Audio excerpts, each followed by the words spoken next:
My name is Grace DeVault, and I am a paleontology master's student here at South Dakota School of Mines and Technology. I did my undergraduate degree in geology at the University of North Dakota, and I'm looking to go into museum work after I finish my master's degree here.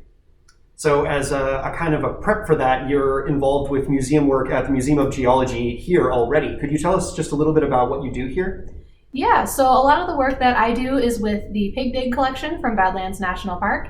And the work that I do is mainly focused on repairing and rehousing this material so that it will be stable and available for a long time to come. So most of the time I will go through drawer by drawer of the Pig Dig collection and rehouse any material that is in non-archival housing. Non-archival meaning that the material will degrade over time.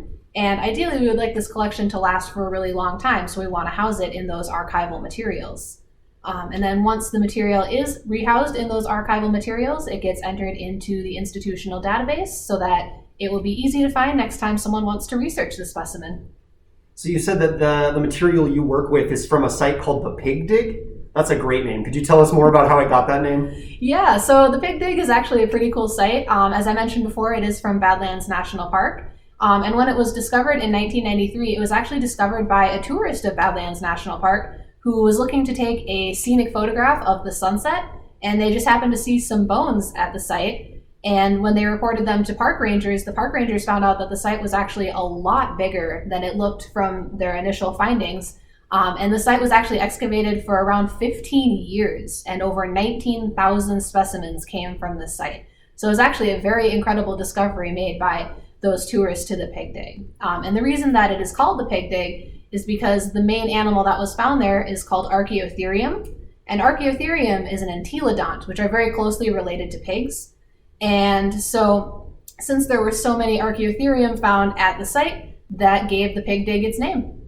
So you said 19,000 specimens, is that right? That's a lot. Are those all Archaeotherium, or do we have other things going on in there as well? No, those are not all Archaeotherium. Quite a few of them are, but there are definitely some other mammals found here as well. One of the other more common ones is Subhyrachodon, which is similar to a rhino. And then we also have some horse specimens called Mesohippus, and they're much smaller than the horses we see today, probably a dog-sized animal if you think about it that way. And then also we have some things like Leptomyrix, which is a teeny tiny type of deer, or very similar to a deer at least. They're not quite related to true deer. And we also have some Nimravids, which look a lot like saber-toothed cats, but they are not true cats. So could you, all of these different critters that we sort of might recognize today, but sort of in different forms, could you place those in time for us a little bit? How old is this site? So the Pig Dig is a Relin in age. It comes from the Brule Formation, and that's around like 32 million years ago. So this is long after the dinosaurs then? Yes. This is way after the dinosaurs have died off. Most everything that we find here is mammalian in nature, but there is a little bit of some bird material and some plant material found here as well. So what drew you to working with this particular part of the collections? Of course, a lot of people, when they decide they want to go into paleontology and study that, they gravitate straight toward dinosaurs. So what kind of got you started in working with the Pig Dig material? Yeah, so when I came to South Dakota School of Mines and Technology, I learned about the Pig Dig collection and how incredibly huge it was and how interesting the site was. So the Pig Dig is unusual for deposits that are found in Badlands National Park. A lot of the common sites there are surface accumulations or like channel deposits. So when they were deposited originally, they were in streams or just on the surface. But the Pig Dig itself is actually thought to be a watering hole deposit. And so that is very interesting in terms of kind of different qualities or different lines of research that we can use with the Pig Dig. Because of the unusual deposition, there are so many different questions that we can answer with this material. And so that kind of got me interested in working with the Pig Dig material, was all those different kinds of interesting questions that we could use it to answer. So how does the work you do in collections with this Pig Dig material, these fossils, how does that relate to researching these bones and learning more about them? What exactly, you mentioned rehousing before. Could you tell us kind of about that process and what that means? Yeah, so What I do with the pig dig usually involves going kind of drawer by drawer through all of these cabinets of pig dig that you can see around here. And I look at all of the different specimens and determine how much repair that they need. And then if they need to be repaired, so if they need to be glued back together or stabilized with some sort of material to make them stronger. And then